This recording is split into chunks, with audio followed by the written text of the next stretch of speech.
कहानी का पूरा आनंद लेने के लिए इसके पिछले भाग को सुनना बिल्कुल भी मत भूलिएगा। उसका प्लेलिस्ट का लिंक मैं आपको डिस्क्रिप्शन बॉक्स पर दे दूंगी और साथ में कमेंट बॉक्स में पिन भी कर दूंगी, तो आप वहां से भी जाकर सुन सकते हैं। अपनी बात बोलकर निहारिका जी कॉल कट कर देती हैं। वो अपने हाथों की मुट्ठी बनाकर बोली, ये सब सिर्फ उस तिरसा के कारण हो रहा है। अगर तिरसा नहीं होती तो आज माया की शादी मान से हो रही होती। मैंने जो जो प्लान बनाया था वो सब कुछ होता, लेकिन सिर्फ इस तिरसा के कारण आज मेरा सारा प्लान फेल हो गया है। मैं इस तिरसा को जिंदा नहीं छोड़ूंगी, मैं इसे मार डालूंगी। तुम्हें मरना होगा तिरसा, क्योंकि तभी मेरा मकसद पूरा होगा। तभी अचानक ही निहारिका जी को कुछ याद आया और उन्होंने फ़ोन पर किसी का नंबर डायल किया। कुछ रिंग्स बाद कॉल पिक हुआ तो निहारिका जो बोली, वो कैसी है, वो ठीक तो है ना? दूसरी तरफ से एक आदमी बोला, यस मैम, हम उन पर पूरी नज़र रखे हुए हैं। निहारिका जी तुरंत बोली, हाँ बराबर अपनी नज़रें उस पर बनाए रखो। एक पल के लिए भी उस पर से अपनी नज़र मत हटाना, क्योंकि भले ही वो पागल है, लेकिन कभी कभी पागल भी खतरनाक साबित हो जाता है। तो पूरी कोशिश करना कि वो पागल अपने खतरनाक रूप में ना आए। दूसरी तरफ से उनका आदमी बोला, जी मैडम, हम पूरी कोशिश करेंगे। हमारी नज़र बराबर बस उन पर ही रहेगी। ये सुनकर निहारिका जी ने तुरंत कॉल कट कर दिया। वो कुछ सोचते हुए बोली, मुझे अब जल्द से जल्द उस राज का पता लगाना ही होगा, तभी सब कुछ मेरा हो पाएगा, वरना ऐसे तो मेरे हाथ से सब कुछ किसी रेत की तरह फिसलते चला जाएगा और मैं बस देखती रह जाऊंगी। पहले तो ये मान निकल गया हाथों से, और अब ये महल नहीं। मुझे ये महल चाहिए। यहाँ का धन दौलत शोहरत सब कुछ मेरा है। मैं इसे किसी और का नहीं होने दे सकती। इसके साथ ही साथ मुझे माया को इस घर की बहू बनाना ही है। निहारिका जी अपने मन ही मन बहुत से प्लान बना रही थी। वो बहुत देर तक उसी तरह वहीं खड़ी रहीं और ऊपर आसमान की तरफ लगातार देखी जा रही थी। कुछ सोचते हुए निहारिका के होठों पर एक खतरनाक स्माइल आ गई। वहीं दूसरी तरफ परी के रूम का कुछ अलग ही माहौल था। रूथ परी को परेशान कर रहा था। वहीं परी रूथ को रूम से बाहर भगाने की कोशिश में लगी हुई थी, लेकिन रूथ भला कैसे जा सकता था? वो तो अपने एंजल के बिना एक पल भी नहीं रहना चाहता था। परी रूथ को खुद से दूर करने की कोशिश करते हुए बोली, आप हटिए मेरे ऊपर से, आप मुझे बहुत परेशान कर रहे हैं। रूथ परी के बिल्कुल करीब आकर उसके चेहरे की तरफ झुकते बोला, एंजल, अभी तो मैं तुम्हें परेशान किया भी नहीं और तुम मुझे ये कह रही हो कि मैं तुम्हें परेशान कर रहा हूँ? असली परेशान तो मैं अपनी वेडिंग नाइट को करूँगा। फिर तुम चाहे मुझे कितना भी रोकती रह जाओ, मैं बिल्कुल भी नहीं रुकूंगा। रुद्र बड़े ही शरारती अंदाज में परी से ये सब कह रहा था। वहीं परी की तो सांसें ही ऊपर नीचे हो रही थी। पहले का तो परी को कुछ याद भी नहीं है, क्योंकि उसकी याददाश्त जा चुकी है, लेकिन याददाश्त जाने के बाद से वो दोनों कभी भी इंटीमेट नहीं हुए थे। अगर हुए भी थे तो जब परी को ड्रग्स दिया गया था, उस वक्त परी को कोई होश नहीं था और उस पर ड्रग्स हावी था। इस कारण उस रात में उनके बीच क्या हुआ उसे ढंग से याद भी नहीं। जब जब परी सोचती कि रुद्र और वो होश में एक दूसरे के करीब आएंगे, तब तक उसके दिल की धड़कनें बढ़ जाती हैं। परी के डर और घबराहट के भाव उसके चेहरे पर देखकर रुद्र को हंसी आ रही थी, पर वो अपनी हंसी को कंट्रोल किए हुए परी की ही तरफ देखते हुए बोला, क्या हुआ एंजल? क्या तुम्हारा अभी मन कर रहा है कि हम लोग वो नाइट अभी स्पेंड करें? अगर तुम चाहो तो कोई प्रॉब्लम नहीं है मुझे। तुम्हारा जो भी मन हो, मैं तो हमेशा तैयार हूँ। तुम बस एक बार इशारा तो करो। परी आंखें फाड़े उसकी तरफ देखने लगी और फिर उसके सीने पर अपने नाजुक हाथों से मारते हुए बोली, कितने बेशर्म हैं आप। रुद्र परी के हाथों को पकड़ लिया और उस पर किस करते हुए बोला, अभी तो बेशर्मी दिखाई भी नहीं है एंजल, जब दिखाऊंगा तो क्या करोगी? परी ये सुनकर दूसरी तरफ चेहरा कर ली। रुद्र पीछे से परी को बाहों में भरते हुए बोला, एंजल मेरी तरफ देखो ना, ऐसे मुंह मत मोड़ा करो। मेरे दिल में दर्द होने लगता है। बड़ी मुश्किल से हम एक होने जा रहे हैं और तुम इस तरह से मुझसे मुंह फेरोगी तो कैसे काम चलेगा?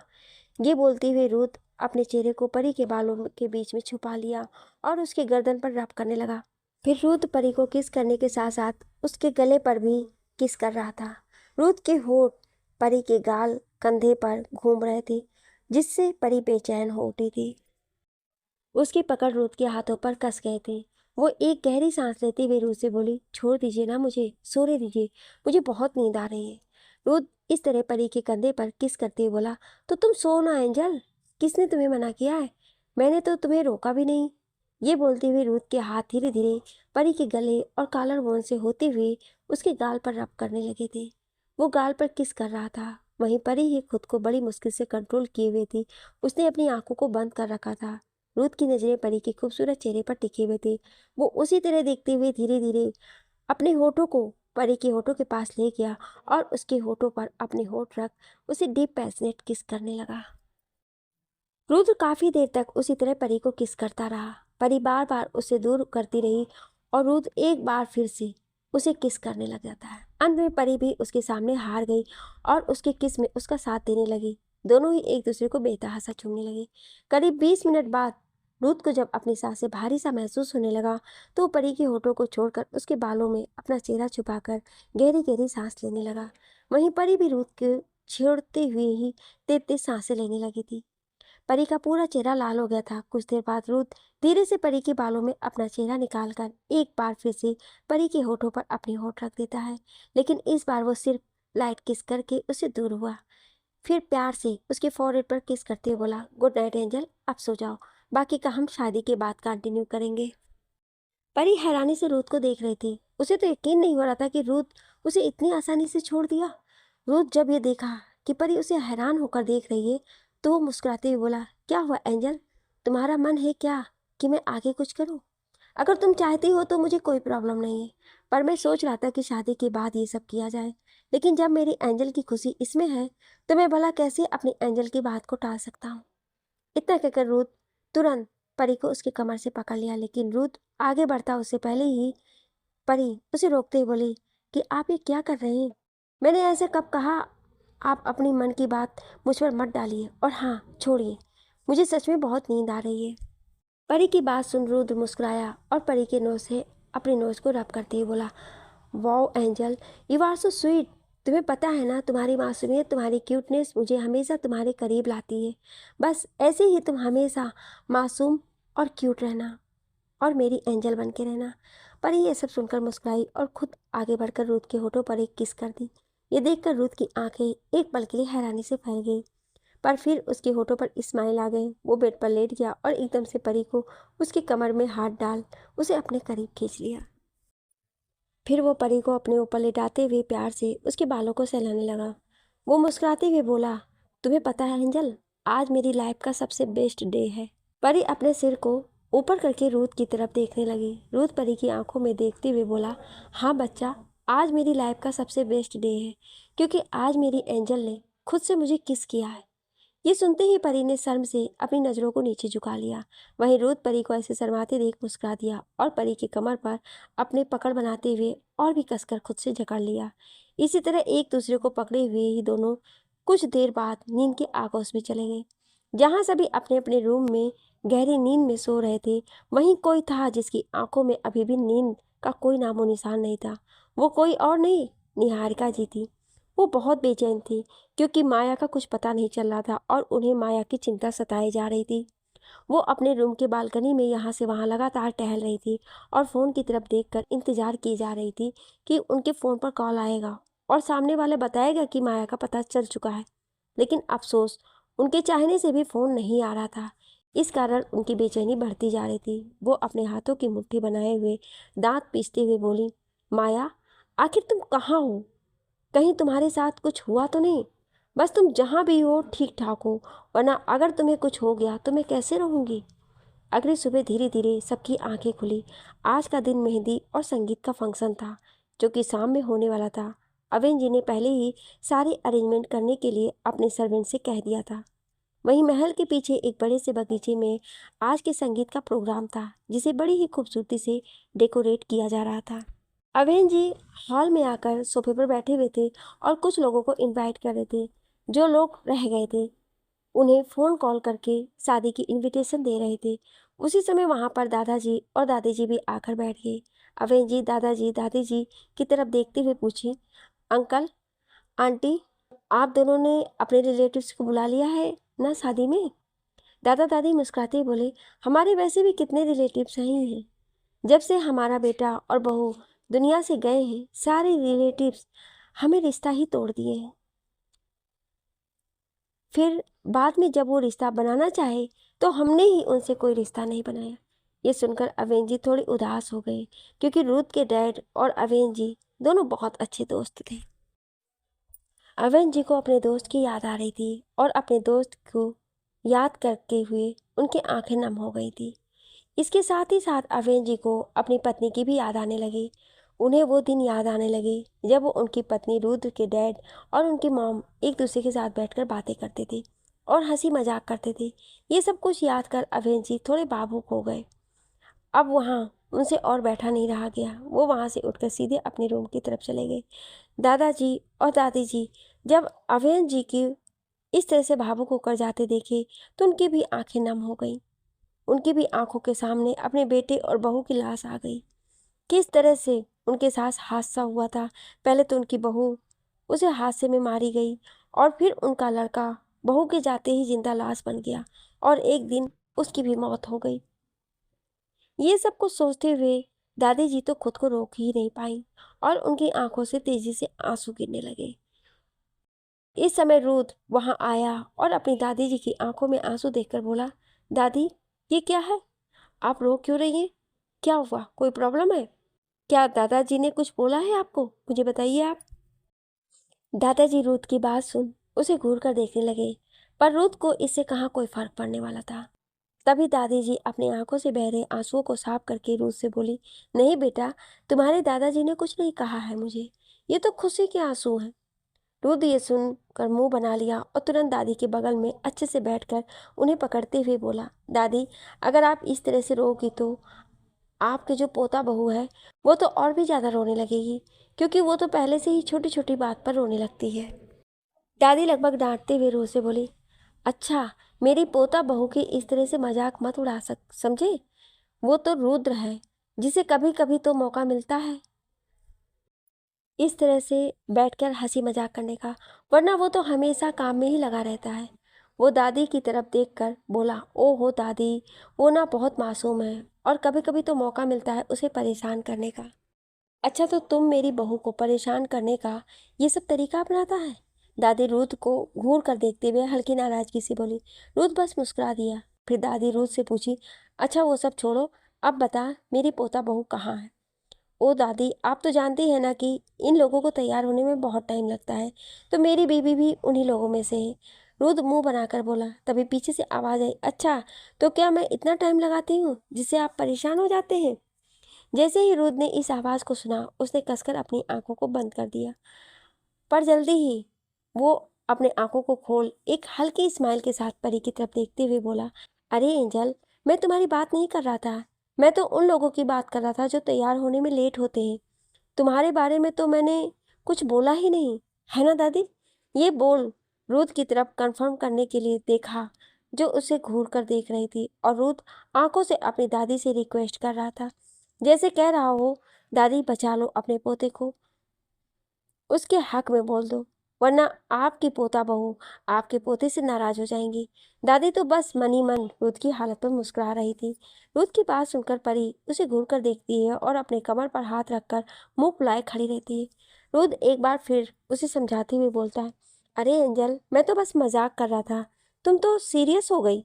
लेकिन परी को अब गुस्सा आ गया। वो गुस्से से तुरंत उसकी तरफ जाती हुई बोली, अगर मैं लेट होती हूँ तो मैं जा रही हूँ रूम में, मुझे अब कहीं जाना ही नहीं है। रुद्र उसे रोकना चाह रहा था, पर परी गुस्से से वहां से वापस से सीढ़ियों की तरफ जाने लगी। रुद्र समझ गया कि परी उससे गुस्सा हो गई है। रुद्र जल्दी से परी के पास गया और उसकी कलाई को पकड़कर अपनी तरफ खींचते हुए बोला, एंजल, तुम इस तरह से मुझसे नाराज होकर नहीं जा सकती। परी रुद्र के ऐसे खींचने पर एक पल के लिए उसके बिल्कुल करीब पहुंच गई थी, पर फिर वो अपने हाथ को छुड़ाते हुए बोली, छोड़िए मुझे, अब आपसे कोई बात नहीं करनी है। मुझे नहीं पता था कि आप मेरे बारे में ऐसा सोचते हैं। मुझे तो लगा था कि आप सबसे अलग हैं, जो अपनी बीवी का मजाक बनाए, लेकिन आप उनके जैसे बिल्कुल भी नहीं हैं। पर आज आपने मेरी आंखें खोल दी और मुझे ये बता दिया कि मैं कितनी गलत फहमी में जी रही थी। आप भी दूसरे लड़कों की तरह ही हैं। जैसे दूसरे हस्बैंड अपनी बीवी को हर वक्त गलत बोलते हैं, वैसे आप भी मुझे बोल रहे हैं। अभी तो शादी के पहले ही यह हाल है, शादी हो गई तो फिर आप क्या क्या बोलेंगे मुझे? अब मुझे ना आपसे कोई बात ही नहीं करनी है और ना ही मुझे वापस आपसे शादी करनी है। इतना कहकर परी एकदम से रूथ के हाथ से अपने हाथ को छुड़ाती है और वहां से जाने लगती है। वहीं रूथ परी की बात सुनकर उसे गुस्सा हो जाता है। जैसे ही परी रूम में पहुंचती है, रूथ परी के पीछे रूम में पहुंच जाता है और एकदम से रूम का डोर बंद कर देता है। रूथ के ऐसा करने से परी हैरान हो जाती है और उसकी तरफ हैरानी से देखने लग जाती है। रूथ की आंखों में गुस्से के भाव थे। वो अपने कदम परी की तरफ बढ़ा देता है, जिससे परी अपने कदमों को पीछे की तरफ ले जाते हुए बोलती है, देखिए, आप मेरे साथ कोई जबरदस्ती नहीं करेंगे, समझे। परी की बात सुनकर रूथ बोलता है, अच्छा, अब तुम मुझे बताओगी कि मुझे मेरी बीवी के साथ कैसे बातें करनी है। इतना कहकर वो तुरंत परी की कमर में हाथ डाल उसे खुद के करीब खींच लेता है और फिर उसे वाल से लगाकर खड़ा कर देता है। रूथ ने ये सब इतना जल्दी किया था कि परी को समझने का मौका ही नहीं मिला। वहीं रूथ की पकड़ परी की कमर पर कस गए थे। वो एकदम से उसके चेहरे की तरफ झुकते हुए बोला, एंजल, तुमने ये सही नहीं कहा। आखिर तुमने ये कैसे कह दिया कि हमारी शादी नहीं होगी। अब इसकी पनिशमेंट तो तुम्हें मिलकर रहेगी। परी रूथ की बात सुन हैरानी से उसकी तरफ देखने लगी, क्योंकि वो तो बस ऐसे ही गुस्से में बोल दी थी, लेकिन रूथ ने तो उसे सच मान लिया था। परी रूथ को रोकना चाह रही थी, लेकिन रूथ नहीं माना और उसके होठों पर बड़े ही पैसेटली किस करने लगा। रूथ बहुत ही तेजी से उसके होठों पर किस कर रहा था, जिससे रूथ के ऐसा करने से परी के होठों में पेन हो रहा था और वो दर्द के कारण तड़प रही थी। इसलिए वो रूथ को खुद से दूर करना चाहती थी। रूथ अभी बहुत गुस्से में था, इसलिए उसे परी के दर्द से कोई फर्क ही नहीं पड़ रहा था। रूथ के कानों में परी के कहे शब्द गूंज रहे थे, जो कि रूथ के गुस्से को और बढ़ा रहे थे। वहीं दर्द के कारण परी की आंखों से आंसू गिरने लगे। रूथ, जो कि बहुत ही फोर्सफुली परी के होठों पर किस और बाइट कर रहा था, वो जैसे ही अपने गालों पर कुछ गीलापन महसूस करता है तो वो अपने सेंस में वापस आता है। रूथ एकदम से परी के होठों को छोड़ देता है, फिर उससे दूर होकर उसके चेहरे की तरफ देखता है तो वो हैरान हो जाता है।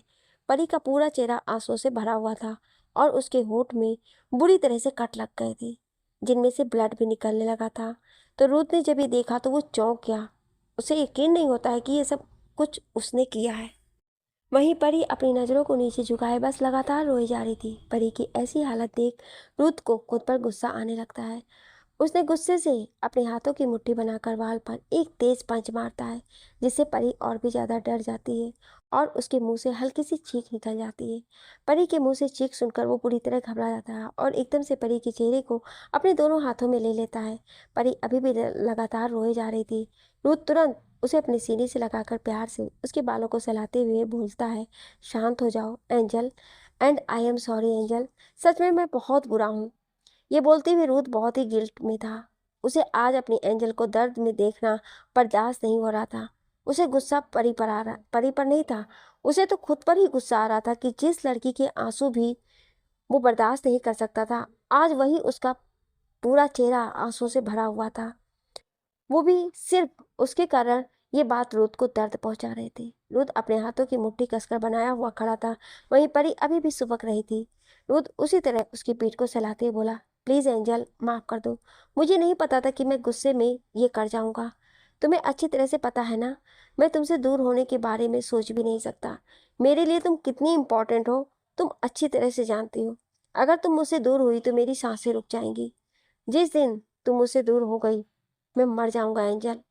जैसे ही परी ये सुनी तो वो तुरंत रूथ से दूर होकर बिना एक पल गंवाए उसके होठों पर अपने होठ रखती। परी के ऐसा करते ही रूथ खुश हो जाता है और वो उसके कमर से उसे पकड़कर खुद से छुपा लेता है। फिर बड़े ही प्यार से उसके होठों पर किस करने लगता है। दोनों ही अब एक दूसरे को बड़े ही प्यार से किस कर रहे थे। इस बार रूथ बिल्कुल भी परी को दर्द नहीं दे रहा था, क्योंकि उस वक्त तो रूथ बहुत गुस्से में था और वो गुस्से के कारण उसे किसी चीज़ का कोई होश नहीं था।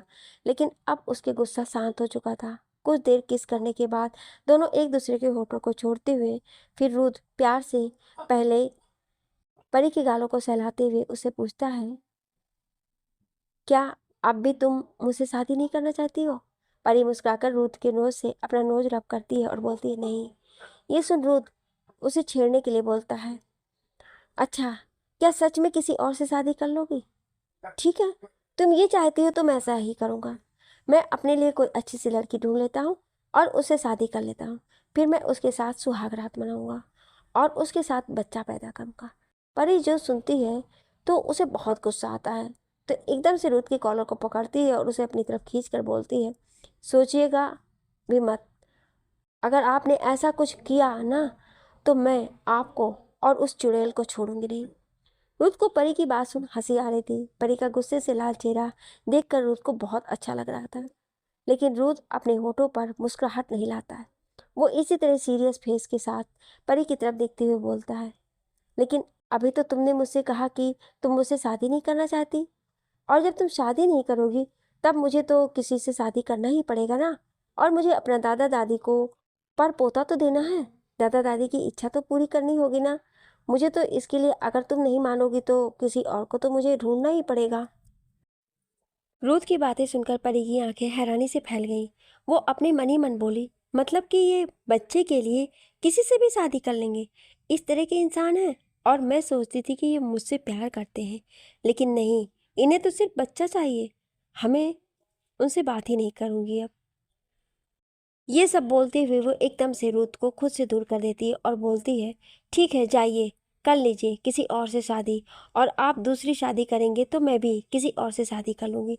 मुझे भी किसी लड़कों की कमी नहीं है। और वैसे भी मैं एक बार अपने बाबा साहब से बोलूँगी तो बाबा तुरंत मेरी बात मान लेंगे और मेरी शादी दूसरे लड़के से फिक्स कर देंगे।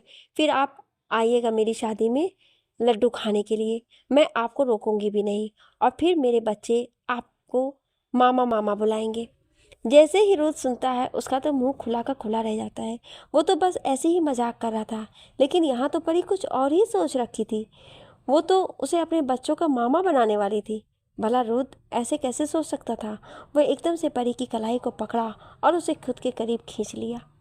परी सीधे रुथ के सीने से जा लगी। परी अपनी नजरें ऊपर उठाकर रुथ की तरफ देखी और फिर मुंह फुलाकर बोली, क्या हुआ, आप मुझे इस तरह से क्यों खींच रहे हैं। मुझे अभी आपसे कोई बात नहीं करनी है। आप जाइए, आप अपनी शादी के लिए किसी और लड़की को ढूंढ लीजिए। मैं किसी और लड़के को ढूंढ लेती, वैसे भी मैं बहुत खूबसूरत हूँ तो मुझे भी कई लड़के मिल जाएंगे। बार बार ऐसे शब्दों को सुनकर गुस्से से बौखलाया हुआ था कि परी बार बार एक ही बात बोल रही थी, उसे भी कई लड़के मिल जाएंगे, वो किसी और से शादी कर लेगी। उसे ये बात बर्दाश्त नहीं हो रहा था। वो एकदम से फिर परी के चेहरे को अपनी तरफ खींचा और उसके होठों पर किस करने लगा। वो बड़ी ही पैसेटली उसे किस किए जा रहा था। दोनों एक दूसरे में खो गए थे।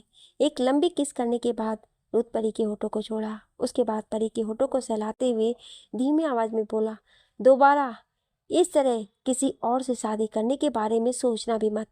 रुत के ऐसे बोलने से परी हैरानी से उसकी तरफ देखने लगी, जैसे कह रही हो कि मुझे बोल रहे हैं पर खुद का नहीं देख सकते। परी अभी भी गुस्से में रूथ की तरफ देख रही थी। वहीं रूथ स्माइल करते हुए परी के गालों को हल्का सा थपथपाया और बोला, चलो एंजल, अब इस तरह से बच्चों जैसा मुंह मत बनाओ, वरना तुम्हें ऐसे देखकर कहीं मेरा मूड ना बन जाए। परी जैसे ही रूथ की बात सुनी वह एकदम से रूथ की पकड़ से खुद को छुड़ाई और तुरंत ही वहां से भागकर बाहर की तरफ चली गई। परी को इस तरह से इतना तेजी से भागते देख रूथ को हंसी आ गई। वो स्माइल करते हुए बोला, एंजल तुम भी ना कमाल करती हो, पहले तो आग लगाती हो फिर इतना जल्दी से मुझे अकेला छोड़कर भाग जाती हो। This is not fair angel, ऐसे तो हर पल मेरी तलब बढ़ती जा रही है। रुद्र मुस्कुराया और अपने बालों में हाथ फेरते हुए रूम से बाहर आ गया। वो दोनों जब नीचे आए तो वहां पर सभी लोग खड़े उन दोनों का वेट कर रहे थे। सिवाय ने रुद्र की तरफ देखकर अपनी आंखों से इशारा किया, जिससे सिवाय ने कहा, क्यों बेटा, अब जाकर फुर्सत मिली है। अरे अभी शादी नहीं हुई है, शादी तो हो जाने दो। जब शादी के पहले ही तेरा ये हाल है तो शादी के बाद तू क्या करेगा। शादी कहीं तू अपने एंजल को रूम से बाहर ही ना आने दे। रुद्र सिवाय के इशारे को समझ गया और उसी तरह बड़े ही घमंड भरे इस्माइल के साथ बोला, तू मुझे छोड़, खुद का देख क्या हालत बना रखा है तूने अपनी बीवी का, बेचारी ढंग से खड़ी भी नहीं हो पा रही है। सिवाय रुद्र के इशारे को समझ उसे घूर कर देखने लगा तो रुद्र ने उसे तिरछी इस्माइल पास किया। वहीं उन दोनों को इशारों इशारों में बातें करते देखकर मान और राजवीर एक दूसरे की तरफ देखी तो दोनों ही अपने कंधे उचका दिए, जैसे मानो दोनों कह रहे हों, हमें क्या पता इन दोनों के बीच क्या चलता रहता है। तभी दादाजी और दादी उन सबको देखकर बोले, अब क्या यहीं खड़े होकर पूरा दिन बिताना है, जल्दी आओ, जाकर शॉपिंग करके आओ। शाम को तुम लोगों का मेहंदी और संगीत भी है और कल हल्दी के भी कार्यक्रम होने हैं। ये सुन सभी लोग तुरंत बोले, ठीक है दादी, हम अभी निकल रहे हैं। उसके बाद वो सभी महल से बाहर आए। अपने कार में बैठकर वहां से मॉल के लिए निकल गए। उन सब के जाने के बाद निहारिका जी अपने रूम में बैठी हुई थी। उन्हें जब ये पता चला कि सभी बाहर शॉपिंग के लिए गए हैं तो कुछ देर बाद वो भी रूम से बाहर आई और सीरियस होते हुए महल से बाहर जाने लगी। तभी राजा जी उन्हें रोकते हुए बोले, अरे आप कहाँ जा रही हैं? राजा जी के ऐसे पूछने पे निहारिका जी घबरा गई और फिर उनकी तरफ देखकर एक छोटी सी मुस्कान के साथ बोली, वो मुझे भी कुछ लेना था। अवेन जी ने जब ये सुना तो बोले, अगर आपको कुछ लेना था तो आप बच्चों के साथ चली गई होती। अब ऐसे आप अकेले कहाँ जाएंगी? आपका इस तरह से अकेले जाना सही नहीं होगा। वैसे भी हमारे दुश्मन चारों तरफ फैले हुए हैं। कहाँ कब कौन हमला कर दे कुछ पता नहीं चलता है। हम भी आपके साथ चलते हैं। जैसे ही निहारिका जी ने सुना तो उनकी आंखें हैरानी से फैल गईं। वो घबराई हुई आवाज में बोली, नहीं, आप परेशान क्यों हो रहे हैं? मैं किसी आदमी को लेते जाऊंगी अपने साथ, जिससे अगर कोई हम पर हमला भी करे तो वो उसे लड़ तो ले, हमें बचा ले।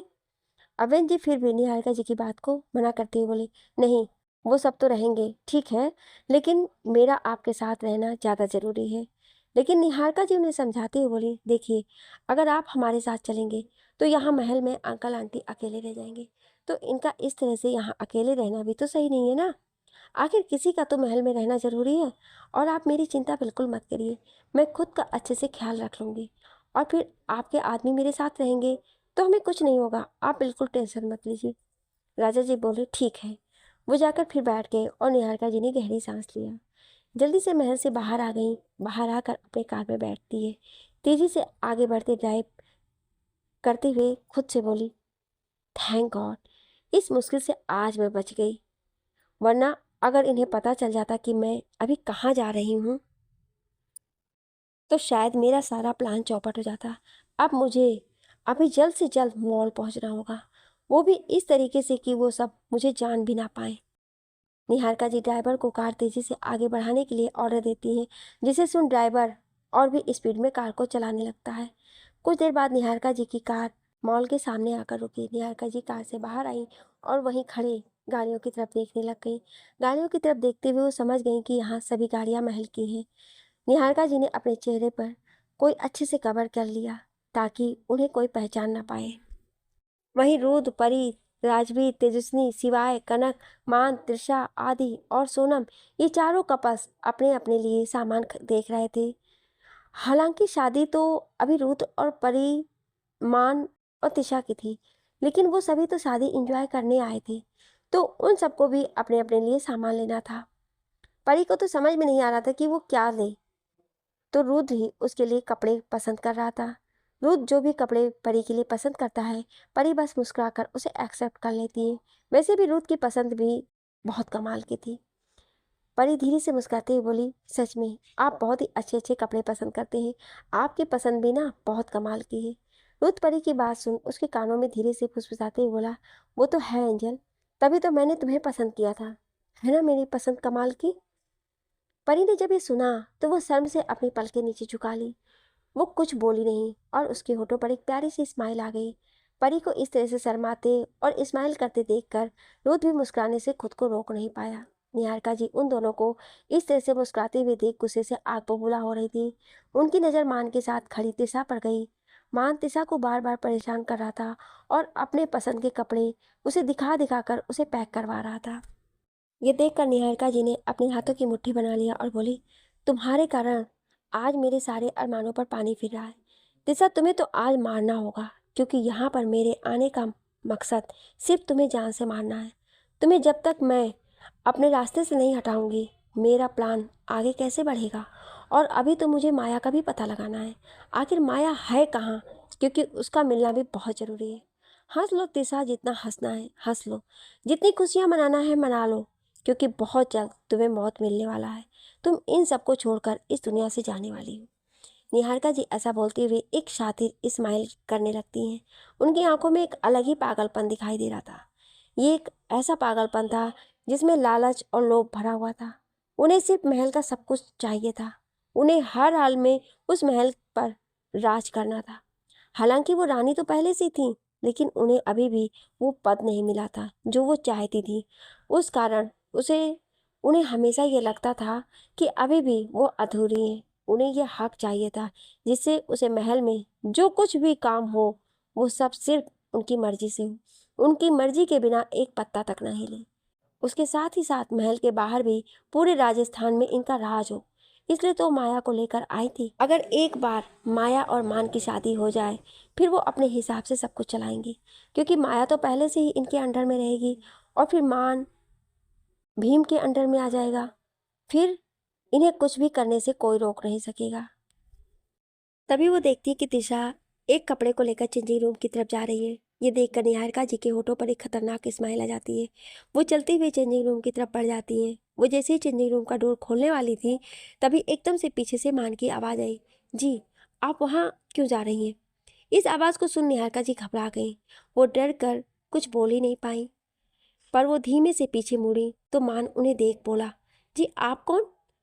अभी जहाँ जा रही हैं वहाँ पर मेरी मंगेतर अंदर गई हैं, तो आप किसी और चेंजिंग रूम में चले जाइए। ये सुन निहारिका जी बस अपनी गर्दन को हाँ में हिला देती हैं। वहीं मान उनको देख नहीं पाया, क्योंकि निहारिका जी ने अपने चेहरे को अच्छे से कवर कर रखा था, इसलिए मान को जरा सा भी उन पर शक नहीं हुआ। निहारिका जी वहाँ से दूसरी साइड चली गई। उन्होंने अपने हाथों की मुट्ठी बना ली थी। उन्हें बहुत गुस्सा आ रहा था कि उनका सारा प्लान फेल हो गया। तभी वो देखती कि मान एकदम से चेंजिंग रूम के अंदर चला गया। ये देख उनकी आंखें हैरानी से फैल गईं। वो सोचने लगी कि ये दोनों शादी से पहले ही इस तरह से एक दूसरे के करीब जा रहे हैं। वहीं तिशा ने चेंजिंग रूम के अंदर जाकर अपने कपड़ों को उतार लिया था। बस वो अभी इनर वियर में ही थी, तभी मान वहां पहुंच गया था। मान को देख तिशा चीखने वाली थी, तभी एकदम से मान उसके बिल्कुल करीब आ गया और उसके मुंह पर हाथ रखकर बोला, क्या कर रही हो तुम? ऐसी चीख क्यों रही हो?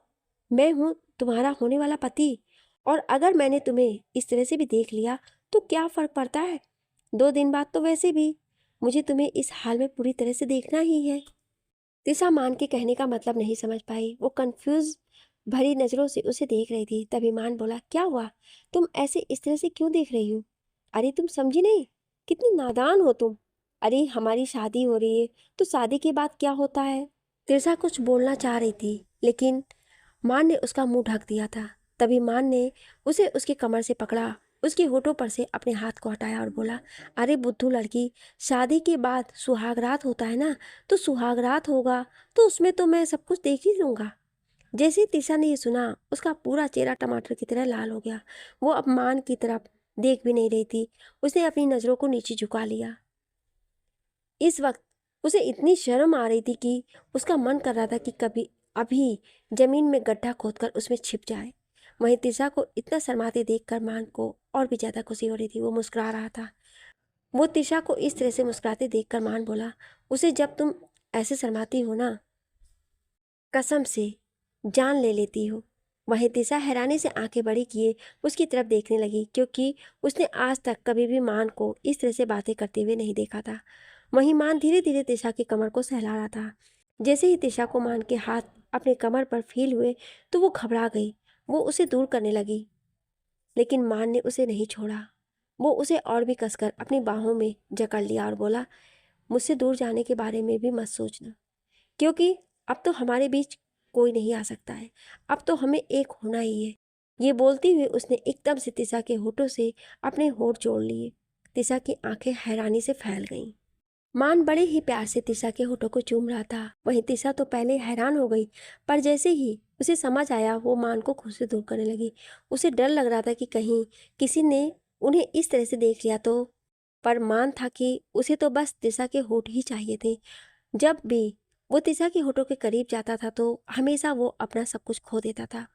उसे तिशा के होठ एक अलग ही सुकून का एहसास कराते थे, जैसा कि उसने आज तक कभी भी महसूस नहीं किया था। जिस सुकून की तलाश में वो इतने सालों से भटक रहा था, फाइनली अब उसे वो सुकून मिल चुका था। इसलिए मान अब तिशा को खुद से दूर नहीं जाने देना चाहता था। वो उसके कमर में हाथ डाल उसे खुद से चिपका लेता है और बड़ी बेताबी के साथ उसके होठों पर किस करने लगता है। तिशा तो उसे दूर धकेल रही थी, लेकिन मान था कि उसे छोड़ ही नहीं रहा था। तिशा को डर लग रहा था कि कहीं कोई चेंजिंग रूम का डोर ना ओपन कर दे, पर उसे नहीं पता था कि मान ने पहले ही चेंजिंग रूम का डोर अंदर से लॉक कर दिया है। तो जब तक मान खुद से चेंजिंग रूम का डोर नहीं ओपन करता है कोई अंदर नहीं आ सकता था। तिशा जितना मान को दूर धकेलने की कोशिश करती है, मान उतना ही उसके होठों को अपने होठों के बीच तेजी से जकड़ता जाता है, जिससे तिशा को अब सांस लेने में भी प्रॉब्लम होने लगती है। उसे घुटन सा महसूस हो रही थी और वो मान को दूर धकेल देना चाह रही थी, पर तिशा नाजुक सी पतली दुबली सी लड़की, और कहाँ अच्छा खासा पर्सनालिटी वाला लंबा चौड़ा मान, वो भला कैसे तिशा के धक्का देने पर उससे दूर होने वाला था। इसलिए तिशा चाह कर भी मान को हिला तक नहीं पाई। मान किस करते हुए तिशा के मुंह में अपनी टंग ले जाना चाह रहा था तिशा, लेकिन तिशा थी कि अपने मुंह को खोल ही नहीं रही थी। ये देख मान इरिटेट हो गया और एकदम से वो उसी तरह किस करते हुए तिशा के कमर में तेज से चिमटी काटा, जिससे तिशा के मुंह से हल्की सी आह निकल गई। इसी का फायदा उठाकर मान एकदम से उसके होठों के बीच में अपनी टंग ले गया और उसके पूरे मुंह में एक्सप्लोर करने लगा। तिशा तो हैरान थी क्योंकि ये उसके साथ पहली बार हो रहा था। अब तो उसकी सांसें तेजी से ऊपर नीचे होने लगी थी। वहीं मान तिशा के होठों पर किस करने में लगा था और उसके हाथ तिशा की कमर को सहला रहे थे, और एक हाथ से उसने तिशा के दोनों हाथों को पकड़कर वाल से लगा रखा था, जिससे तिशा हिल भी नहीं पा रही थी। एक लंबी किस के बाद मान तिशा के होठों को छोड़ा तो तिशा तेज तेज सांसें लेने लगी। तेज तेज सांसें लेने के कारण उसकी उभार ऊपर नीचे हो रही थी, जिसे देखकर मान और भी ज़्यादा बेकाबू हो गया। मान की आंखों में इस वक्त एक अलग ही इंटेंस के भाव दिखाई दे रहे थे। वो अपने इंटेंस नज़रों से तिशा के पूरे बॉडी को ऊपर से लेकर नीचे तक देखे जा रहा था। तिशा जो कि तेज से सांसें ले रही थी, वो मान की नज़रों को खुद पर महसूस कर और भी ज़्यादा घबरा गई। वो अपनी बढ़ी हुई सांसों को कंट्रोल करते हुए भारी आवाज़ में मान से बोली, दूर रहिए मुझसे। क्या कर रहे हैं? आपको पता है कि अभी आप क्या कर रहे हैं? ये सही नहीं है। मान जब ये सुना तो हल्का मुस्कुराया और तिशा के कानों के पास अपने होठ ले गया और बड़े ही मैग्नेटिक वॉइस में बोला, क्या सही नहीं है जान, मुझे बताओ, क्या गलत कर रहा हूँ मैं? अब हम दोनों की शादी होने वाली है, हमारी एंगेजमेंट ऑलरेडी हो चुकी है और अब 2 दिन बाद हमारी शादी है, फिर भी तुम ऐसा बोल रही हो कि ये सही नहीं है। अब तिशा कुछ बोल नहीं पाई क्योंकि मान सही बोल रहा था और वैसे भी वो दोनों हस्बैंड वाइफ होने वाले थे। फिर तिशा तो चाह कर भी उसे रोक नहीं पाती। तिशा अपनी पलकों को नीचे झुकाए चुपचाप खड़ी हो गई। माँ ने देखा तो उसके गालों पर किस करते हुए बोला, चलो ठीक है, मैं तुम्हें ज़्यादा परेशान नहीं करूँगा और आज मैं तुम्हें जाने दे रहा हूँ। लेकिन हाँ जान, अपनी सुहागरात वाले रात को मैं तुम्हें बिल्कुल भी नहीं छोड़ने वाला। तुम चाहे कितनी भी मासूम सी प्यारी सी क्यूट सी शक्ल बना लो, लेकिन फिर भी मैं उस दिन तुम्हें बिल्कुल भी खुद से दूर नहीं करूँगा, क्योंकि उस दिन मुझे तुम्हें पूरी तरह से पाना है। मुझे खुद को तुम्हारे अंदर पूरी तरह से फील करना है जान। मान की ऐसी बातें सुनकर तो तिशा का चेहरा शर्म से टमाटर की तरह लाल हो गया था। उसका तो मन कर रहा था कि अभी इसी वक्त कहीं जाकर ऐसी जगह छिप जाए जहां मान उसे देख भी ना पाए। वहीं तिशा के टमाटर जैसे लाल गाल को देखकर मान को हंसी आ गई। उसे तिशा बहुत ही प्यारी और क्यूट लग रही थी। मान ने एक बार फिर से उसके गालों पर किस किया और बोला, चलो जान, जल्दी से ड्रेस को पहनकर ट्राई कर लो, मैं तुम्हारा बाहर इंतजार कर रहा हूँ। तिशा जब ये सुनती है तो बस अपनी पलकें झपका देती है, क्योंकि उसके अंदर बोलने की तो कोई हिम्मत ही नहीं थी, क्योंकि वो इस वक्त शर्म से बुरी तरह से दबी जा रही थी। मान तिशा को देखकर धीरे से बोला, बस जान, ऐसे मत किया करो, वरना तुम्हारे इस क्यूट फेस को देखकर मैं और भी ज़्यादा बेचैन हो जाता हूँ। तिशा जब ये सुनती है तो एकदम से उसकी नज़रें मान पर चली गई तो तुरंत आगे बढ़कर होठों पर एक लाइट किस करती है। फिर मान जल्दी से चेंजिंग रूम से बाहर चला गया। मान को ऐसा करते देख तिशा मुस्कुरा देती है। उसे शर्म बहुत आ रही थी तो तुरंत वो अपने चेहरे को दोनों हाथों से कवर करती है और जल्दी से जाकर चेंजिंग रूम का डोर लॉक कर देती है। वो ड्रेस ट्राई करने लगती है। कुछ देर में तिशा ट्राई कर वो बाहर आई तो माँ ने उसे देखा तो बस देखता ही रह गया। येलो कलर की ड्रेस में तिशा बहुत ही खूबसूरत लग रही थी। मान उसकी तरफ बढ़ा और उसकी आंखों से काजल निकाल कर उसके कानों के पीछे लगाते हुए बोला, मेरी जान को किसी की नज़र न लगे, बस ऐसे ही मुस्कुराते रहो मेरी कुंवर रानी सा। तिशा हैरानी से खुद के लिए कुंवर रानी सा सुन मान की तरफ देखती है तो मान उसके चेहरे को अपने हाथों में लेकर बोला, क्या हुआ, ऐसे क्यों देख रहे हो? शादी के बाद तो तुम मेरी कुंवर रानी सा ही होने वाली हो। राजस्थान की कुंवर सा की पत्नी कुंवर रानी सा तिशामान प्रताप सिंह। तिशा इस बात पर मुस्कुरा देती है। उसी समय पीछे से आवाज आई, अगर आप लोगों का रोमांस हो गया हो तो अब हम यहाँ से चले। इस आवाज को सुनकर मान और तिशा दोनों ही पीछे मुड़कर देखते हैं तो वहां पर परी, रुद्र, राजवीर, तेजस्विनी, शिवाय और कनक खड़े थे। वो सभी उन दोनों को ही देखे जा रहे थे। तिशा सबको देखकर शर्म से अपनी नजरें नीचे झुका लेती है। उसे तो बहुत शर्म आ रही थी, लेकिन मान तो जैसे कोई शर्म ही नहीं थी। वो सबकी तरफ उसी तरह देखते हुए अकड़ के साथ खड़ा था। अभी कोई कुछ बोलता कि मान एकदम से दिशा को उसकी कमर से पकड़ उसे खुद से चिपका लिया और बोला, हाँ तो अब मैं अपनी कुंवर रानी सा के साथ हूँ, इसमें क्या प्रॉब्लम है? मैं क्या किसी दूसरे की वाइफ के साथ हूँ? अपनी होने वाली बीवी के साथ हूँ। मैं उसके साथ रोमांस करूँ, प्यार करूँ, कुछ भी करूँ, तुम लोग क्यों इतना जल रहे हो? तुम लोग भी जो अपनी अपनी वालों के साथ रोमांस करो, मैंने रोका थोड़ी है। परी, तेजस्विनी और कनक तो मान की बात सुन अपनी आंखें बड़ी किए उसकी तरफ देखने लगी। उन्हें तो यकीन ही नहीं हो रहा था कि ये उनके भाई साहब हैं, जो कि बहुत ही कम बोलते थे। वो आज इस तरह से सबके सामने खुलकर बोल रहे हैं, वो भी बिना कोई शर्म के। अभी कोई कुछ बोलता कि रुद्र बोला, ओके, सबने अपना अपना शॉपिंग कर लिया है तो अब हमें चलना चाहिए। तभी सिवाय इधर उधर नजरें घुमाते हुए बोला, ये हमारा छोटा शहजादा कहाँ रह गया?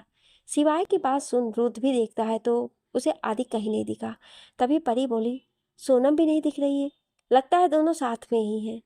अभी वो दोनों बोल ही रहे थे, वहीं दूसरी तरफ एक अलग दूसरे चेंजिंग रूम में सोनम और आदि एक दूसरे से चिपके खड़े हुए थे। आदि सोनम की कमर को पकड़कर खुद से चिपकाए उसे बड़ी ही पेशेंटली किस कर रहा था। सोनम उसे दूर करने के लिए बार बार कहती, लेकिन आदि था कि उसे छोड़ ही नहीं रहा था। सोनम उसके सीने पर मारती बोली, हटिए, छोड़िए, सब हमारा वेट कर रहे होंगे। हम कब से चेंजिंग रूम में हैं और अभी तक मैंने एक ड्रेस भी ट्राई नहीं किया। आदि सोनम के गाल पर किस करते हुए बोला, अरे कोई नहीं इंतजार करेंगे, सभी अपनी अपनी वाले के साथ रोमांस कर रहे हैं और तुम मुझे भी रोमांस करने दो, मुझे परेशान मत करो ना। इतना कहते हुए आदि ने सोनम के गले में अपना चेहरा छुपाया और उसके गर्दन और गले पर अपने होंठ चलाने लगा। आदि, छोड़िए ना, आप मुझे परेशान कर रहे हो और काफ़ी देर हो गया है, सभी लोगों की शॉपिंग भी हो गई होगी पर मेरी तो कुछ भी नहीं हुई है। आदि सोनम के गालों पर अपना गाल रखते हुए बोला, तुम चुप रहो, तुम्हें पता है ना कितने दिनों बाद तुमसे मिला हूँ और इतने दिन की कसरत तो मुझे पूरी करनी ही होगी ना। इतना कहते हुए आदि एक बार फिर से सोनम के होठों पर किस करने लगा। सोनम को आदि की बातें सुन हंसी भी आ रही थी और प्यार भी। वो समझ नहीं पा रही थी कि वो क्या करे, कैसे आदि को दूर करे, पर कहीं ना कहीं उसे भी आदि का इस तरह से करीब आना, उसका किस करना अच्छा लग रहा था और वो चाहती भी थी कि हमेशा वो और आदि साथ में रहे। और इतने दिन वो भी तो आदि के बिना डर रही थी, तो इसलिए उसे भी सब कुछ अच्छा लग रहा था, पर उसे थोड़ा सा डर लग रहा था कि सभी बाहर उनका वेट कर रहे होंगे। वो एक बार फिर से आदि को खुद से दूर करते हुए बोली, क्या कर रहे हो, छोड़ दो ना प्लीज, बस बहुत कर लिया आपने मुझे किस। आदि ने धीरे से सोनम के होठों को छोड़ा और उसके होठों की तरफ बढ़ते हुए बड़े प्यार से बोला, यार थोड़ा सा और किस करने दो ना, तुम भी तो फील करो। तुम तो ऐसी लगती हो जैसे तुम मुझसे प्यार ही नहीं करती हो। तुमने सिर्फ मुझे झूठ ही कहा था कि तुम मुझसे प्यार करती हो। अगर प्यार करती हो तो मेरी किस में मेरा साथ दो और उसे फील करो। आई विल मेक श्योर तुम्हें भी बहुत अच्छा लगेगा। आदि की ऐसी बातें सुनकर सोनम हैरान थी और उसे शर्म भी आ रही थी। वो आदि के सीने पर मारते हुए बोली, आप कितने बेशर्म हो, छोड़ो। इतना कहते हुए वो दूर करने लगी, पर आदि वापस से उसे पकड़ उसे किस करने लगा। इसलिए सोनम भी खुद को रोक नहीं पाई और उसके इस किस में उसका साथ देने लगी। वो भी उसकी किस में पूरी तरह से खो चुकी थी। अभी दोनों एक दूसरे को किस कर ही रहे थे। इस समय चेंजिंग रूम के डोर पर तेज तेज नॉक करने की आवाज आई। ये सुनकर सोनम चौंक गई। वो आदि को दूर करने लगी, लेकिन आदि इग्नोर करते हुए वापस उसे किस करने लगा। तभी बाहर से आवाज आई, अगर तुम दोनों का रोमांस हो गया हो तो अब हमें चलना चाहिए, रात हो गई है और अगर हमें ज़्यादा लेट हुआ तो घर पर डांट भी खानी पड़ेगी। इस आवाज़ को सुनकर आदि के कान खड़े हो गए और एकदम से वो सोनम के होठों से दूर हो गया और दोनों ही घबराए हुए नजरों से एक दूसरे की तरफ देखने लगे। इस वक्त चेंजिंग रूम के बाहर सभी खड़े थे। सोनम आदि की तरफ देखकर थोड़ी नाराजगी के साथ बोली, देखा आपने, मैं आपसे बार बार कह रही थी कि मुझे जाने दीजिए, सभी हमें ढूंढ रहे होंगे, लेकिन तुम हो कि सुनते ही नहीं। आदि सोनम की बात सुन उसके हाथ को पकड़कर बोला, डोंट वरी, मैं हूं ना, कोई कुछ नहीं कहेगा और अगर किसी ने कुछ बोला तो मैं खुद डांट खा लूंगा, लेकिन तुम्हें कुछ नहीं बोलने दूंगा। सोनम आदि की बात पर उसका हाथ झटक देती है और गुस्से से बोली, मैं तुमसे क्या ही उम्मीद कर सकती हूँ, तुमने आज तक कभी भी किसी के सामने अपने प्यार को तो एक्सप्रेस किया ही नहीं, तो फिर सबके सामने मेरी साइड क्या लोगे? हटो, मुझे जाने दो। आदि ने एकदम से सोनम को पकड़ा और बोला, ठीक है, जब तुम यही चाहती हो तो आज यही होगा। मैं आज सबको ये बताऊंगा कि मैं तुम्हें पसंद करता हूँ। सोनम ये सुन हैरान हो गई। वो आदि का हाथ झटकने लगी तो आदि बोला, अब तुम मुझे नहीं रोकोगी। इतना कहते हुए उसने सोनम का हाथ पकड़ा और उसे अपने साथ लिए चेंजिंग रूम से बाहर आया। बाहर रुद्र, परी, शिवाय, कनक, राजवीर और तेजस्विनी खड़े थे। सभी उन दोनों को घूर घूर कर देख रहे थे। तभी आदि अपनी नजरों को नीचे झुकाए धीमी आवाज में बोला, क्या हुआ? आप सब मुझे ऐसे क्यों देख रहे हैं?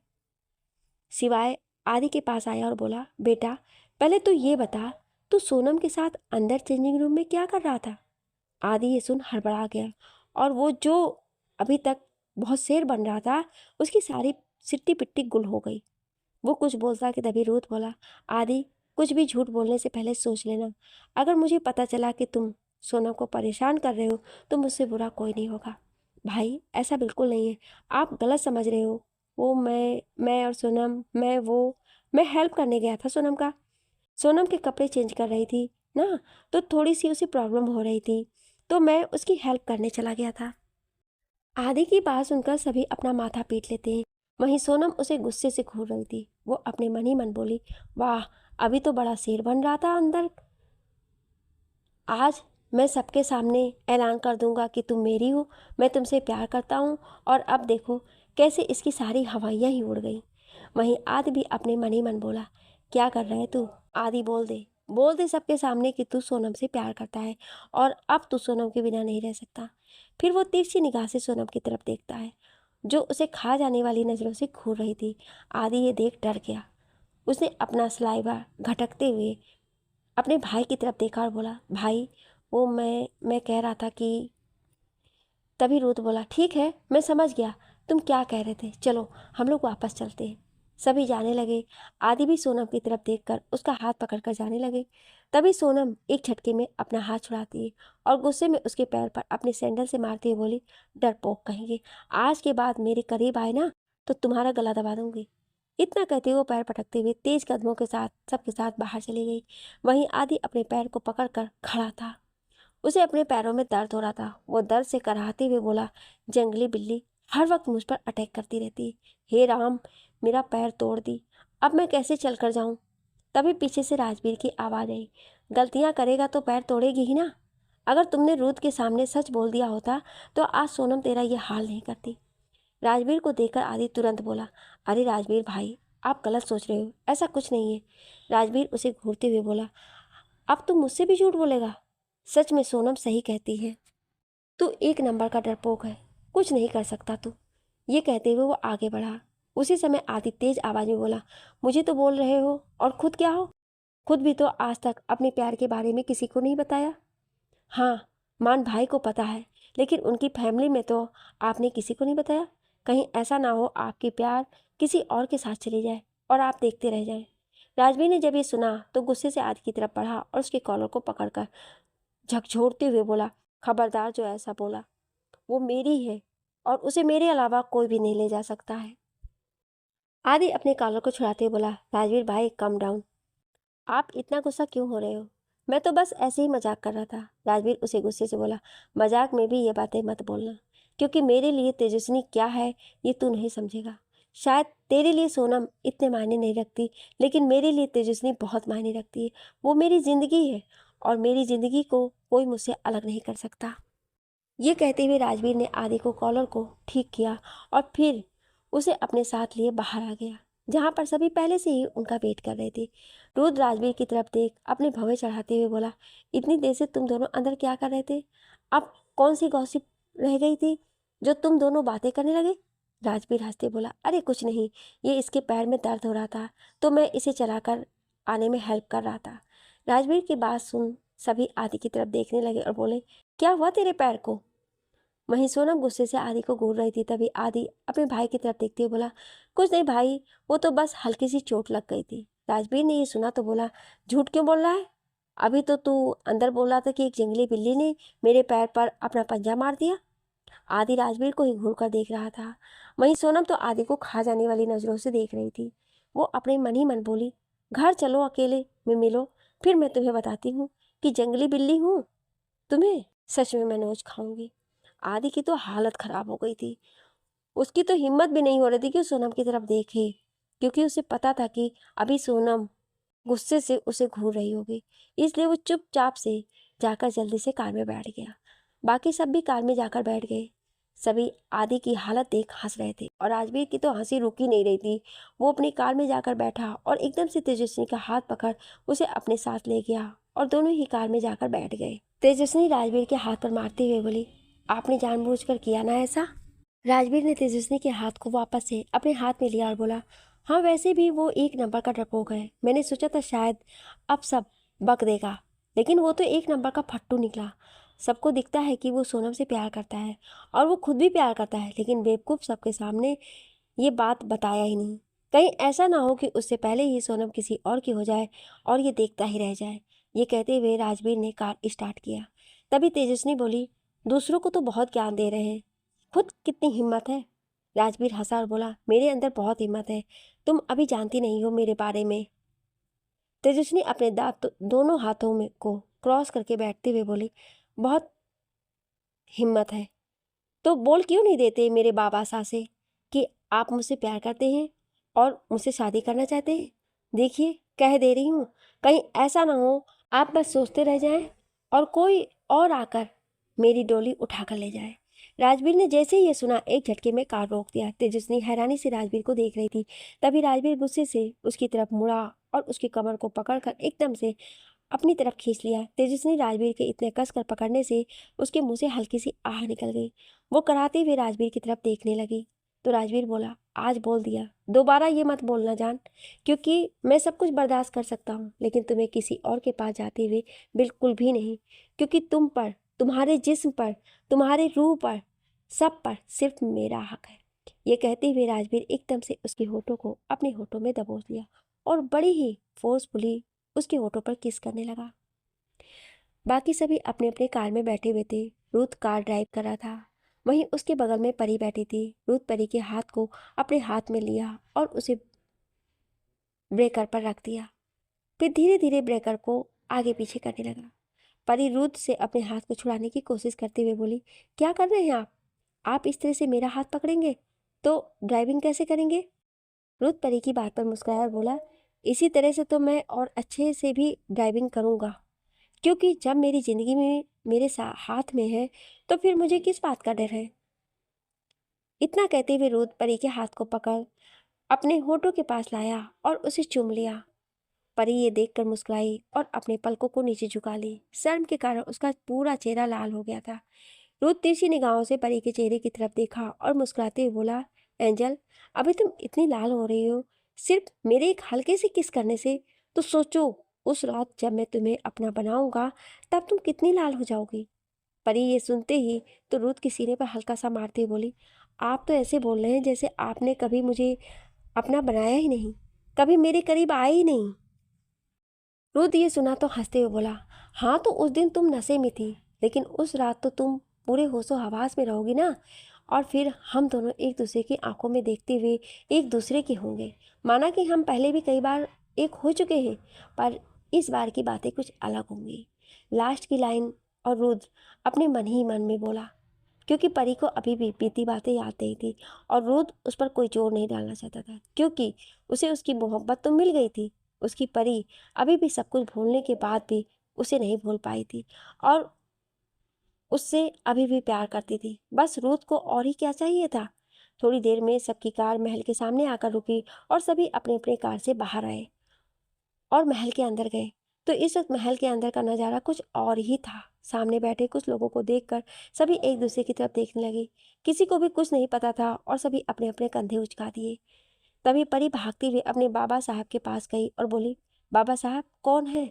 अभेन जी अपनी बेटी को अपने पास बुलाए और प्यार से उसके बालों पर हाथ फेरते बोले, बेटा ये मेरे बहुत अच्छे फ्रेंड हैं और ये राम का बेटा अभिजीत है। परी अपने बाबा साहब की बात सुन अभेन जी के फ्रेंड की तरफ देख उन्हें प्रणाम की। तभी उनके फ्रेंड बोले, क्या यही वो बच्ची है जिसके रिश्ते के लिए हम यहाँ आए हैं?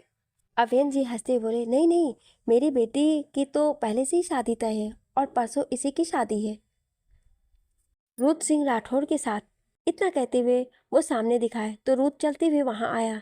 सभी जैसे ही रूथ को देखते हैं तो बोले, यस मिस्टर राठौर को कौन नहीं जानता, ये तो बहुत बड़े फेमस बिजनेसमैन है। उसी समय तेजस्विनी वहां आई और अपने बाबा साहब के पास बैठ गई। तभी अबेन जी हंसते हुए बोले, ये रही मेरी दूसरी बेटी तेजस्विनी, जिसके लिए मैंने आपके बेटे का हाथ मांगा है। जैसे ही वहां खड़े सभी लोगों ने ये सुना तो सब हैरान रह गए। राजवीर को तो जैसे पैरों तले जमीन खिसक गई और वो बस आंखें फाड़े तेजस्विनी की तरफ देखने लग गया, जिसकी आंखें हल्की सी नम हो गई थी। अबेन जी तेजस्विनी की तरफ देखकर बोले, बेटा ये देखो, ये राहुल को तो तुम जानती हो ना, पहले अंकल आते थे और तुम उनके बेटे के साथ बचपन में खेलती थी। तेजस्विनी अपनी नजरें उठाकर सामने बैठे राहुल की तरफ देखी, जो कि मुस्कुराते हुए उसे देख रहा था। तेजस्विनी राहुल की तरफ देखकर एक हल्की सी स्माइल पास की। वहीं राहुल ये सब देखकर मुस्कुरा रहा था। उसे तेजस्विनी अच्छी लग रही थी। वो राहुल की डैड को भी तेजस्विनी अपनी बहू के रूप में बहुत पसंद थी। वो मुस्कुराते हुए बोले, अभय, मैं चाहता हूँ कि क्यों ना दोनों बच्चों को कुछ देर के लिए अकेले छोड़ दिया जाए। दोनों एक दूसरे से आपस में बातें कर लें। उनके बीच जो भी बातें होंगी हम उसे ही मान लेंगे। ऐसे इस तरह से हम अपने बच्चों पर अपनी इच्छाएं नहीं थोप सकते हैं। अबेन जी जब ये सुने तो बोले, हाँ हाँ क्यों नहीं राजनाथ, तुम कह रहे हो तो मुझे कोई प्रॉब्लम नहीं है। फिर अबेन जी अपनी बेटी तेजस्विनी की तरफ देखे और बोले, बेटा आप जाओ, राहुल के साथ जाकर अकेले थोड़ी देर बातें कर लो। राजनाथ जी भी अपने बेटे राहुल की तरफ देख इशारा किए, जिसे समझकर राहुल अपना गर्दन हिलाया और तेजस्विनी के साथ वहां से जाने लगा। तभी अवेन जी परी की तरफ देखकर बोले, बेटा इन दोनों को ऊपर वाले रूम में लेकर के जाओ। परी भी बस सिर हिलाई और तेजस्विनी राहुल के साथ वहां से ऊपर वाले रूम की तरफ बढ़ गई। राजवीर तो जैसे अपनी जगह पर भूत पड़ा बना खड़ा था। उसे तो अपने आंखों पर अभी भी यकीन नहीं हो रहा था कि तेजस्विनी के लिए कोई रिश्ता आया है। वो यही सोच रहा था कि अचानक से क्या हो गया। कहाँ अभी रास्ते में उसकी और तेजस्विनी की इसी बात पर बहस हो रही थी। तेजस्विनी उससे यही बोल रही थी कि वो उसके बाबा साह से उसका हाथ मांग ले। लेकिन राजवीर मन में बोला, अभी इन लोगों की शादी होने के बाद मैं तुम्हारे बाबा साह से बात करूंगा। वैसे भी तुम मेरी हो, मेरी सिवा तुम्हें और कोई नहीं ले जाएगा। और वहीं घर आते ही ये बैड न्यूज़ सुनने को मिल गया। उससे बहुत तकलीफ हो रही थी। रुद्र जिसकी नजरें राजवीर पर उसकी हालत को देख समझ गया था। यहाँ तक कि सिवाय और आदि राजवीर की हालत को देख समझ रहे थे कि इस वक्त राजवीर बिल्कुल ही सही कंडीशन में नहीं है। रुद्र एकदम से राजवीर के पास आया और उसका हाथ पकड़कर बोला, राजवीर चल मेरे साथ। राजवीर जैसे ही हिल ही नहीं रहा था, पर रुद्र उसे खींचते हुए वहां से अपने रूम की तरफ लेकर गया। वहीं सिवाय और आदि भी उनके पीछे चले गए। पर सिवाय जाने से पहले कनक की तरफ देखकर बोला, तुम सीधे रूम में जाओ, जाकर रेस्ट करो, तुम्हें भी रेस्ट की बहुत ज़रूरत है। कनक धीरे से चलकर जाने लगी कि तभी लड़खड़ा कर गिरने वाली थी कि सिवाय ने उसे पकड़ लिया और तुरंत उसे एक झटके में अपनी गोद में उठा लिया। ये देख कनक हैरानी से बोली, क्या कर रहे हैं? सब यहीं पर हैं, सब क्या कहेंगे हमारे बारे में? सब उन दोनों को ही देखकर मुस्कुरा रहे थे। फिर वापस से वो कनक की तरफ देखकर बोला, आई डोंट केयर, सबको देखना है तो देखने दो, मुझे उससे कोई फ़र्क नहीं पड़ता। तुम मेरी वाइफ हो ना कि किसी दूसरे की। अपनी वाइफ को मैं जहाँ चाहूँ जब चाहे गोद में उठा सकता हूँ। कनक अब कुछ को बोल नहीं पाई, क्योंकि वो सिवाय को जानती थी कि सिवाय करता हमेशा अपने मन का ही है। वहीं सिवाय कनक को अपने साथ गोद में लिए सीढ़ियों से होते हुए अपने रूम में चला गया। रूम में पहुंचकर सिवाय कनक को धीरे से बेड पर लिटा दिया और प्यार से उसके फॉरहेड पर किस करते हुए बोला, अब तुम रेस्ट करोगी, यहाँ से बिल्कुल भी नहीं हिलोगी, क्योंकि मैं नहीं चाहता कि मेरे बच्चे और मेरे बच्चे की माँ को कुछ भी हो। सिवाय की बात सुनकर कनक बस मुस्कुरा दी। फिर सिवाय एक बार फिर से कनक के बालों को सहलाते हुए रूम से बाहर चला गया। वहीं दूसरी तरफ तेजस्विनी और राहुल एक रूम में बैठे हुए थे। दोनों में से कोई कुछ नहीं बोल रहे थे। तेजस्विनी को तो बिल्कुल भी मन नहीं था। उसका मन कर रहा था कि वो अभी यहाँ से भाग कर चली जाए। वहीं राहुल वो भी बिल्कुल शांत था और वो तेजस्विनी के कुछ बोलने का इंतजार कर रहा था। करीब 5 मिनट तक बिल्कुल खामोशी पसरी रही। फिर कुछ सोचते हुए राहुल बोला, आई थिंक अगर ऐसा रहा तो हम कुछ भी बात नहीं कर पाएंगे, और मुझे नहीं पता था कि तुम इतनी भोली और सीधी हो। मैं तो जिस तेजस्विनी को जानता था वो तो एक नंबर की लड़ाकू है, चालू लड़की है। तेजस्विनी जब ये सुनी तो वो राहुल की तरफ घूर कर देखी, जिस पर राहुल हंसने लगा। फिर वो अपनी हंसी कंट्रोल करते हुए बोला, ओके फाइन, मैं तुम्हें कुछ नहीं बोलूँगा, पर मैं तुम्हें सीधे सीधे शब्दों में एक बात कहना चाहूँगा, मैं तुम्हें लाइक करता हूँ। तेजस्विनी जब ये सुनी तो चौंक के अपनी आंखें बड़े किए राहुल की तरफ देखने लगी। तभी राहुल कुछ ऐसा बोला जिसे सुनकर तेजस्विनी की हैरानी का कोई ठिकाना ही नहीं रहा।